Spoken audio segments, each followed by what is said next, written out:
Bonjour.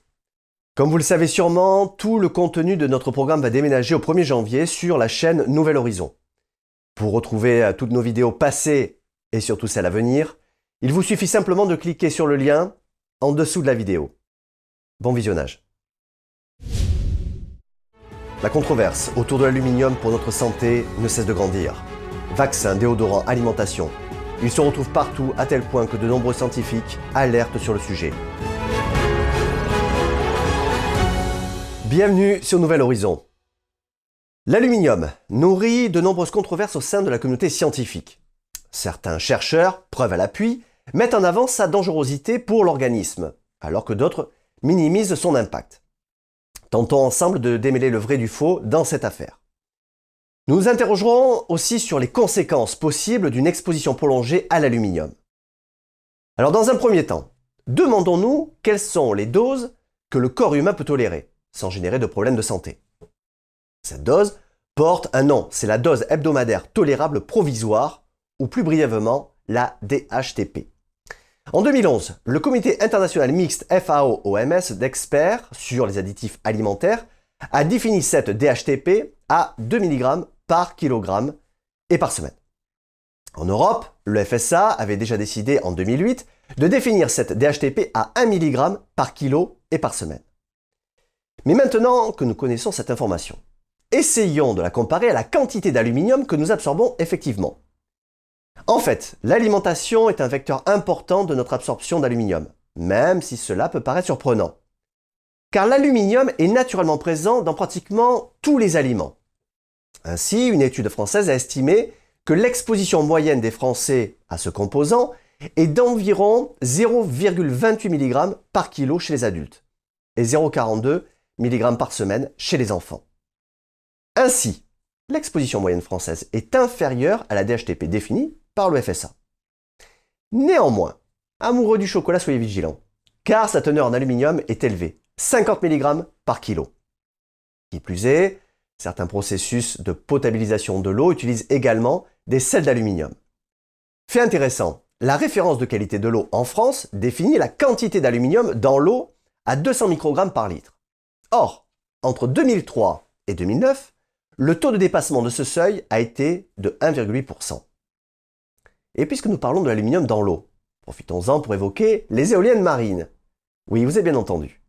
Certes, les mâts des éoliennes ne sont pas faits d'aluminium, et heureusement d'ailleurs. Mais pour protéger les mâts de la corrosion, l'usage d'anodes sacrificielles en aluminium est courant. En bref, il s'agit de placer un bloc d'aluminium à proximité de la partie du mât qui était immergée pour que ce bloc agisse comme un régénérant sur le mât. Cette solution technique est également utilisée sur les bateaux afin de protéger leur coque de la rouille. Mais alors, ce métal pourrait-il être ingéré par les poissons et ensuite se retrouver dans nos assiettes? Une étude de l'Ifremer affirme que la protection par anode sacrificielle ne semble pas polluer l'environnement marin direct. Néanmoins, cette étude nuance également son propos en disant qu'il est difficile de différencier l'origine des éléments mesurés, mais aussi que les éléments présentant le plus de risques écotoxicologiques sont diffusés à de faibles concentrations vers l'environnement. Néanmoins, il faut remarquer une chose, c'est que ces données ne concernent que l'aluminium que nous absorbons via notre alimentation. Or, l'aluminium est aussi utilisé dans d'autres produits, comme les vaccins et les antitranspirants par exemple. D'un point de vue médical, l'utilisation des sels d'aluminium dans les vaccins permet d'améliorer la réponse immunitaire à l'injection de ce dernier. Sur le site Infovac, nous pouvons aussi lire que ces sels d'aluminium sont utilisés depuis plus de 90 ans dans les vaccins et qu'aucun lien n'a été établi entre leur présence et des effets secondaires.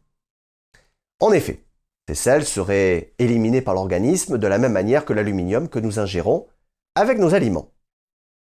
Pourtant, une petite quantité de cette matière n'est pas éliminée. Qu'elle provienne de notre alimentation, des vaccins ou d'autres sources, ces résidus restent stockés dans notre corps, et notamment dans les os, les poumons ou encore le cerveau. Face à ce constat, certaines personnes ont entrepris de faire des recherches sur les éventuelles conséquences de ce fait. C'est le cas du docteur Exley, spécialiste en toxicité de l'aluminium. Monsieur Exley a publié plus de 200 articles scientifiques dont certains établissent des liens surprenants entre l'aluminium et certains problèmes de santé. Par exemple, M. Exley a remarqué des taux anormalement élevés d'aluminium dans le cerveau de patients autistes. De plus, l'expert en toxicité de l'aluminium a aussi commenté la façon dont l'aluminium peut induire des changements dans la structure des cellules embryonnaires destinées à devenir des cellules nerveuses par exemple. Et ce n'est pas tout, car suite à certains de ses travaux, le professeur Exley affirme que si l'on n'a pas d'aluminium dans le cerveau et que l'on a une vie normale, alors on n'aura pas la maladie d'Alzheimer. Malheureusement, ce scientifique a été poussé vers la sortie de son université et a même été qualifié d'anti-vax. D'ailleurs, il n'y a pas si longtemps, le rédacteur en chef de la revue scientifique Food and Chemical Toxicology a aussi été amené à démissionner après la publication d'un article sur l'impact des vaccins à ARN messager sur l'immunité. Finalement, bien que nous manquions actuellement d'éléments pour incriminer directement l'aluminium, tâchons de ne pas oublier que l'humanité n'a été en mesure d'évoluer que lorsqu'elle a été prête à remettre en cause sa connaissance du monde qui l'entoure et ses propres convictions.